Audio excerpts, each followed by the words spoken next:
Students, किसी भी country की फाइल लगाने के लिए जो चीज़ मेन रहती है, फाइल का जो मेजर एक पार्ट रहता है जिसकी वजह से visa refuse and visa reject होते हैं, रिवोक होते हैं, इवन कि आपको इंटरव्यू कॉल आ सकती है एंड उसी की वजह से आपके वीज़ा अप्रूवल भी आती है। तो वो ऐसी कौन सी चीज़ है जो एक इतना बड़ा रोल प्ले करती है हमारी फाइल के अंदर?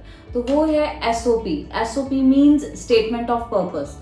बहुत सारे स्टूडेंट्स को ये परेशानी रहती है कि स्टेटमेंट ऑफ पर्पस किस तरीके से बननी चाहिए, कौन कौन से पॉइंट्स को हमें ऐड ऑन करना चाहिए सो डैट कि हमारी फाइल में कहीं पे भी कोई वीक पॉइंट ना रहे। अगर हम बात करें कनाडा के लिए, तो कनाडा में जब भी कोई रिजेक्शन आता है किसी स्टूडेंट को, तो उसमें मेजर जो रीज़न आते हैं वो रीज़न आते हैं कि your academic studies are weak, या फिर इंग्लिश लैंग्वेज रिक्वायरमेंट को लेके वो इशू कर देते हैं, या फिर उनको पर्पस ऑफ विजिट क्लियर नहीं लगता जिसकी वजह से वो आपको रिजेक्शन दे देते हैं।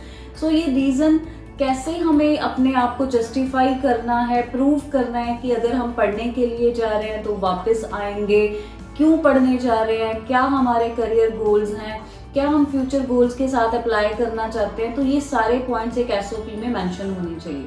बट कहीं ना कहीं बच्चों को दिक्कत आती है कि वो किस तरीके से बनाएं, क्योंकि अगर हम एक एजेंट की बात करते हैं या एक कंसल्टेंट की बात करते हैं, तो कंसल्टेंट एसओपी में आपकी हेल्प तो करता है, लेकिन एसओपी का उनका भी कहीं ना कहीं एक फॉर्मेट ही रहता है जिसमें वो उस फॉर्मेट के अकॉर्डिंग हर स्टूडेंट की एसओपी बनाते हैं। जब एक ही फॉर्मेट में हजारों एसओपीज बन रही हैं तो कहीं ना कहीं वीजा रिजेक्शन का एक बहुत बड़ा रीजन रहेगा, बिकॉज एसओपी में एक ही चीज डाली जा रही है, why you choose Canada and why you choose this programme, why you choose this location. अगर हम 4 लाइनें हर एसओपी में सेम डाल देंगे तो बच्चे का केस रिजेक्ट हो सकता है। इसलिए एसओपी में सबसे पहले एफर्ट आपके खुद के होने चाहिए, आपका माइंड होना चाहिए कि आपने क्यों कनाडा चूज किया, क्यों ये कॉलेज चूज किया एंड क्यों आपने पर्टिकुलर कोर्स चूज किया। उस कोर्स को करके आप क्या आगे करियर आपके लिए अपॉर्चुनिटीज ओपन होती हैं एंड क्यों आप अपने होम कंट्री में आके यहाँ पे आके अपने करियर को सेटल करोगे। तो ये सारे पॉइंट्स फर्स्ट तो आपको खुद रेडी करने चाहिए, लेकिन अगर आपको कहीं पे कोई इशू आता है या फिर आपको लगता है कि आपके पास कुछ आइडियाज तो हैं लेकिन उसको एसओपी में कैसे लिखना है और किस तरीके से प्रेजेंट करना है सो कि एम्बेसी ऑफिसर आपके केस को रिजेक्ट ना करे, बल्कि आपकी एसओपी से उसको क्लियर हो कि आपका विजन क्या है। तो ये सारे पॉइंट्स अगर आपके मन में कहीं ना कहीं हैं कि आपको लगता है कि मेरी एक एसओपी बहुत सिंपल सी बनी है जो कि एक प्रोफेशनल बननी चाहिए थी, जिसमें आपके करियर गोल्स दिखने चाहिए थे, जिसमें आपका विजन दिखना चाहिए था, उन पॉइंट्स को क्लियर करने के लिए आप हमें कंसल्ट कर सकते हो। बिकॉज हमारी यहाँ पे एक प्रोफेशनल टीम बैठी है जिसमें सिर्फ और सिर्फ फाइलिंग की प्रिपरेशंस होती हैं एंड फाइलिंग में एसओपी को मेजर ध्यान में रखा जाता है और हर एक प्रोफाइल के अकॉर्डिंग ही एसओपी बनती है। हर एक पर्सन टू पर्सन वेरी करता है कि उसने कंट्री को क्यों चूज किया, उसने इस कॉलेज को क्यों चूज किया।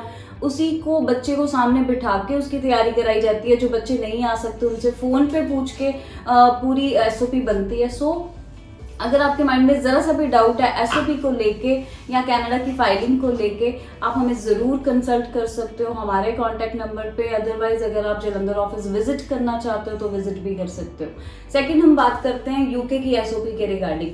यूके की एसओपी के रिगार्डिंग इस टाइम पे क्या इशू आ रहा है कि बच्चों को कंडीशनल ऑफर लेटर इशू हो चुके हैं, लेकिन एसओपी की वजह से एक तो बच्चों को इंटरव्यू बहुत ज़्यादा हार्ड आ रही है and second cash letter reject हो रहे हैं। बच्चों की फीसें गई भी हुई हैं लेकिन फिर भी कैश लेटर रिजेक्ट हो रहे हैं, reason of SOP.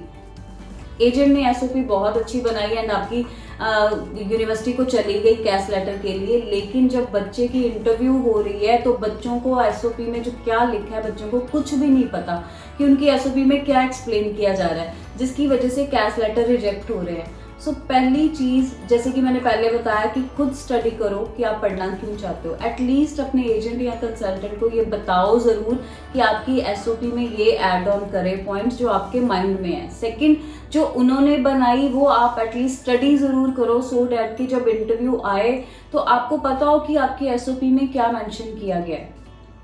Third, SOP professional होनी चाहिए। डजंट मीन कि आप लैंग्वेज ऐसे यूज करो या ग्रामर के वर्ड्स ऐसे यूज करो जो कि यूनिवर्सिटी को साफ ही लगे कि आपका वो लेवल ही नहीं है। तो आप एक सिंपल वर्ड्स में भी अपनी एसओपी को एक्सप्लेन कर सकते हो। बट सिंपल वर्ड मीन्स अगर आपकी स्टडी में 5 साल का गैप रहा है तो वो 5 साल के गैप को प्रॉपर वे से एक्सप्लेन करो। अगर आपने यूनिवर्सिटी ऑफ वुल्वरहैम्पटन चूज किया सपोज, तो वो क्यों चूज किया, उसकी लोकेशन क्या थी, उसकी वेबसाइट क्या है, कैसे आपने कंपैरिजन किया बाकी यूनिवर्सिटीज के साथ, ये सारी चीज़ें उसमें ज़रूर डालो, तभी आपकी एसओपी कुछ डिफरेंट बनेगी। लेकिन फिर भी अगर कहीं ना कहीं अगर आपको लग रहा है कि आपकी एसओपी वैसी नहीं बन पा रही जैसी बननी चाहिए, जिसकी वजह से आपका कैश लेटर रिजेक्ट ना हो, जिसकी वजह से आपको बार बार कॉल्स ना आए, ना यूनिवर्सिटी की ओर से ना ही एम्बेसी की ओर से, सो आप हमें कंसल्ट ज़रूर करो। क्योंकि जब हम आपकी एसओपी बनाएंगे तो उस एसओपी को पहले आप ही को स्टडी कराएंगे, सेकंड आपके ही पॉइंट्स को हाईलाइट करके उसमें डाला जाएगा, सो डैट कि आपको पता हो कि आपकी एसओपी में क्या चीज़ें मेंशन है जिसकी वजह से आपका वीज़ा रिफ्यूज़ ना हो। अगर आपको फिर भी कहीं ना कहीं कोई डाउट लगता है तो जलंधर ऑफिस विजिट ज़रूर करो, अदरवाइज हमें कॉल ज़रूर करो। Thank you so much.